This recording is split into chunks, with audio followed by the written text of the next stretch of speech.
Welcome.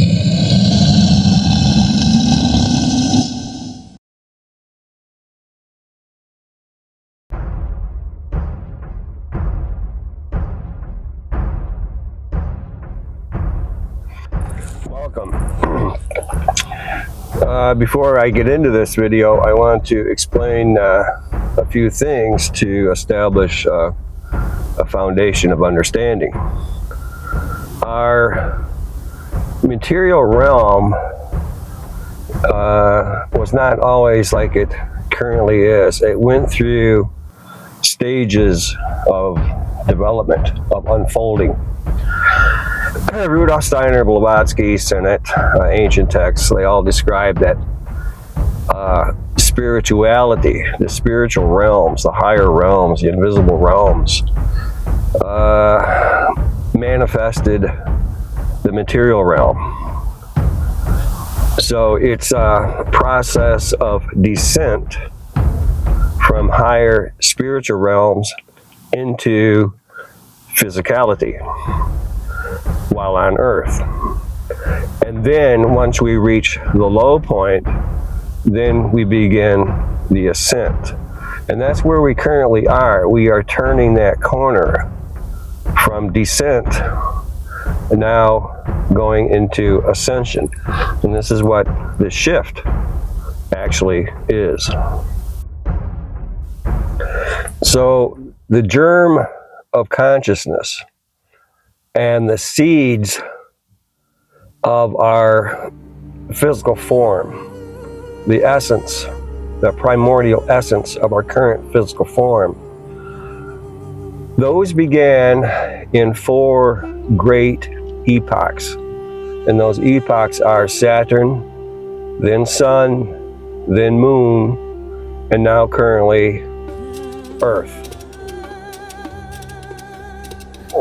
Now, these primordial forms of Saturn and then Sun and then Moon, they're not actually planets that, for example, you could look at through a telescope. They are conditions. They are environments. And I'm going to get into those more in detail in another massive video that I'm constructing right now. After the moon phase, or the moon epoch, which came after Saturn and Sun, then we began the Earth epoch, materiality. So that is when consciousness and the early primordial form of mankind began another evolutionary stage here on Earth. And that is when the 7 great root races began. The Polarian, the Hyperborean, the Lemurian, the Atlantean, our current root race, number 5, which is the Aryan. Now, this is not Caucasian or white or ethnicity. It's the term used for the 5th root race, Aryan root race. And root races 6 and 7 are the future, but currently we are transitioning into root race number 6. Not everybody, because people are different at different stages along the path, in their consciousness and in their ego and soul development. During the Lemurian root race, the number 3 root race, there were so many changes going on, and I'm not going to get into all of those in this particular video. But these root races last for hundreds of millions of years. And the Lemurian root race was longer in time than the Atlanteans because there was so much going on in root race number 3.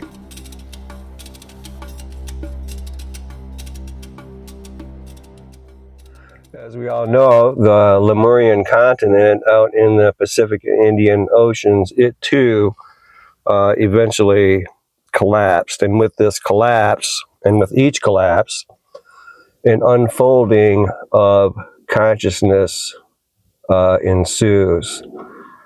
Now, the Atlantean root race, they were physically strong beings and easily up to 13 feet tall.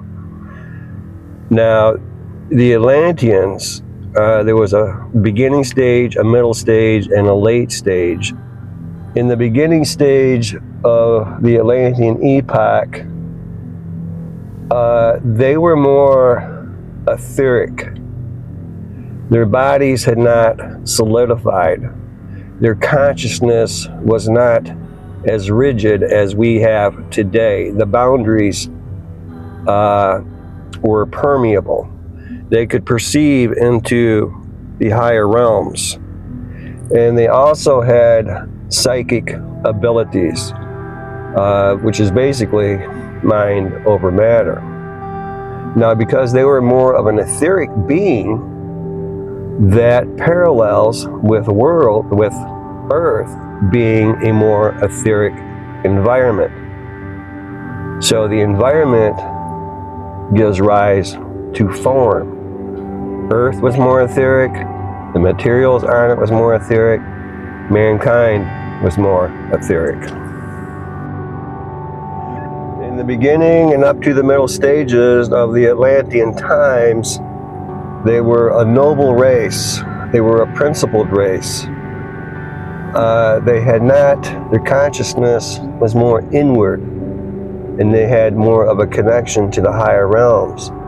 But as Earth began to crystallize, the Atlanteans' consciousness began to crystallize, their bodies began to crystallize. And they realized this, that they were not the way they used to be in their earlier stages. So with this, they became more egotistical, more controlling, more dictatorial, and more warlike. Now imagine that. You have beings that are 9 to 13 feet tall. Their bodies were more etheric, more adaptable. They still possessed higher capabilities of intuition. They could easily access energy from Earth's ley lines and grids. They could control elements. And that makes them a very formidable being. Strong, intuitive, able to adapt the energies around them. Very, very formidable. And they became warlike, like I said, and then their empire, they had a global empire. And then they subjugated North Africa, including Egypt. They subjugated the Iberian Peninsula, Portugal, Spain, and then they set their sights in interior Europe, and precisely the ancient Athenians, Athens, Greece, the ancient Greece. Now here's a heads up, because I like to give credit where credit is due, and I also like to point you in the direction where information can be found. A lot of my information comes from Helena Blavatsky, Rudolf Steiner, Manly P. Hall, A.P. Sinnott, Harriet T. Bartlett, and others. And also, another heads up, if you go to the website called sacredtexts.com, when you get there, scroll down until you get to Atlantis. When you get to Atlantis, click on it, and you will see Timaeus and Crimeus. Those are ancient Greeks. And they explain of what happened when Atlantis attacked Athens. And the very old high priest of ancient Egypt, excuse me, was telling the Greeks that before them, the Athenians were a noble people, and they defeated the attacking Atlanteans. Not all of these Atlanteans had gone bad. Some of them segregated themselves from the domineering ones. They kept the ancient knowledge, the ancient wisdom, the ancient oracles of truth, and they secreted it away, but they segregated themselves away from what are referred to as the dark magi. Some of these, some of these pure Atlanteans, the righteous ones, they migrated east and west. Some went west into what is now the eastern and southeastern United States, Mexico, Central America, and South America. Others migrated east into what's now Spain, Portugal, the Near East. Sumer is a remnant of the Atlanteans, for example. These remnants of the Atlanteans, who again were like 9 to 13 foot tall, they give rise to the legends of giants in South America, across the United States, which the indigenous people were fighting. There's also reference to giants on Jekyll Island, and there's a great YouTube video on that.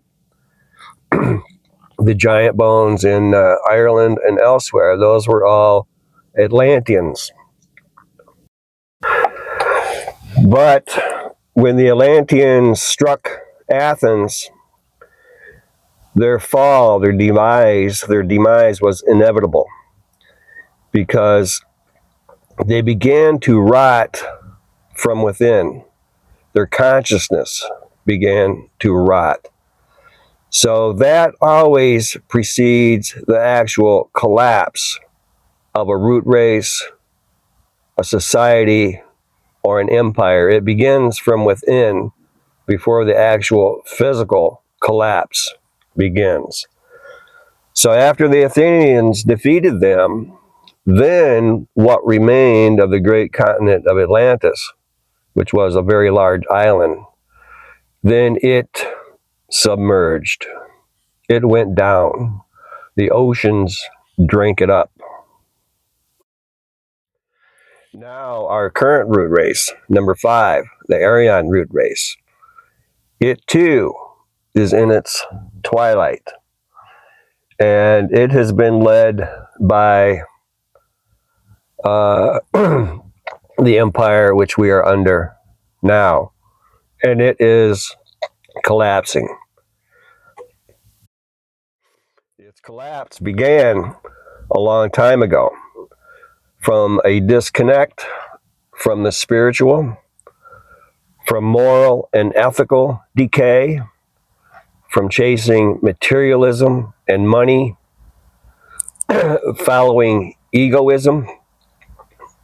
That was all the beginning of the internal decay, the internal collapse. Now we are experiencing the outer collapse, political instability, financial instability, chasing pleasures, chasing money, chasing materialism.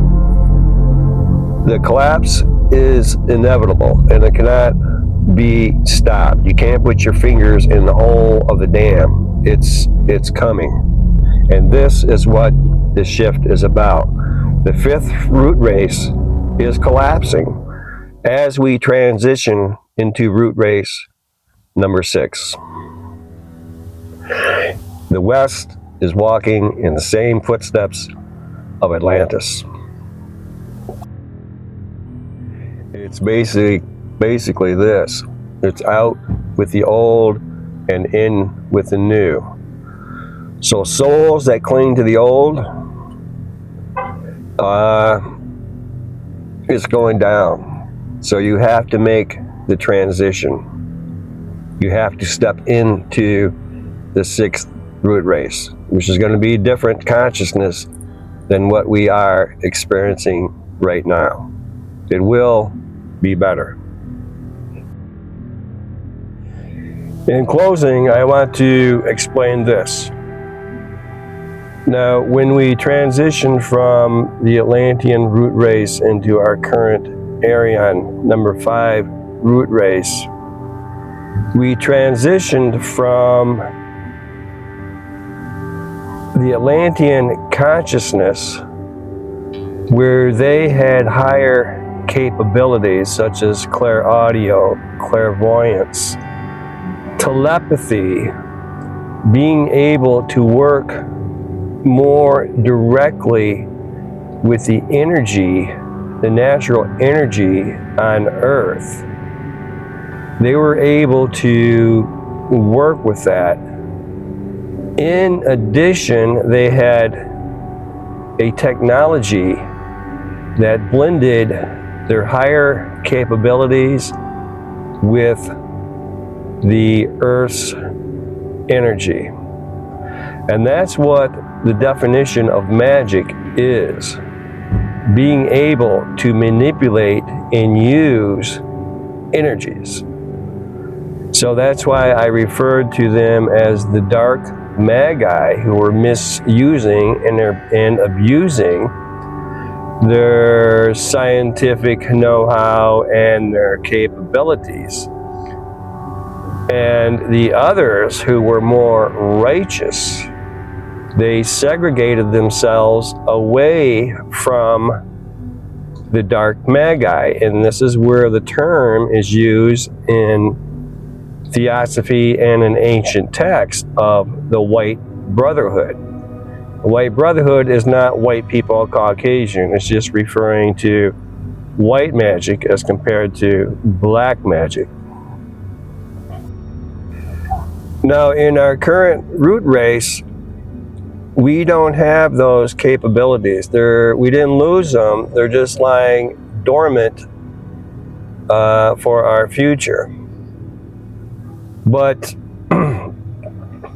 it was a transitioning from those clairvoyant types of capabilities into logic, analysis, and reasoning. That's what the purpose of our current root race is, to use that.